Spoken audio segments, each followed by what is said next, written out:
పరస్పర గౌరవ మర్యాదలనేవి సహజసిద్ధమైన మానవ ప్రవర్తన లక్షణాలుగా అందరూ భావిస్తుంటారు. ఇది కేవలం ఆనందాన్నే కాదు, మానసిక వికాసాన్ని కూడా కలిగిస్తాయని నిపుణులు చెప్తుంటారు. స్త్రీ పురుషులందరికీ ఇది సమానంగా వర్తిస్తుంది. పైగా జీవితంలోని అనేక సందర్భాల్లో రెస్పెక్ట్ అనే ఒక ప్రధాన భావోద్వేగ అవసరంగాను పేర్కొంటారు. అయితే సైకాలజీ టుడేలో పబ్లిష్ అయిన ఒక అధ్యయనం కూడా ఇదే చెబుతోంది. పురుషులు గౌరవం విషయంలో ఎలా భావిస్తున్నారో పరిశీలించగా చాలా మంది గౌరవం పొందడాన్ని ముఖ్యమైన ఎమోషనల్ సపోర్ట్ గా భావిస్తున్నట్లు తేలింది. ఇక అగౌరవం వంటి పరిస్థితుల్లో ఉండే కంటే ఒంటరితనాన్ని ఎంచుకోవడమే ఉత్తమంగా భావిస్తున్నారు. అధ్యయనంలో భాగంగా డాక్టర్ ఎమర్సన్ ఎగ్గెరిచ్ అనే మానసిక నిపుణుడు 400 మంది పురుషులపై సర్వే నిర్వహించాడు. ఈ సందర్భంగా 74% మంది తాము గౌరవించబడాలని బలంగా కోరుకున్నారు.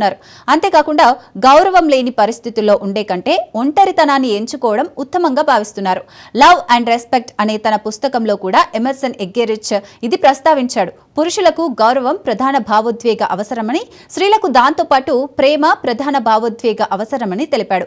గౌరవం లేని పరిస్థితులను అనుభవించడం వల్ల పురుషుల్లో మానసిక ఒత్తిడి పెరగడం, ఆత్మవిశ్వాసం తగ్గడం వంటివి సంభవించే అవకాశం ఉన్నాయని, ఇవి సంబంధాలలో కూడా సమస్యలకు దారితీస్తాయని అధ్యయనం పేర్కొంది.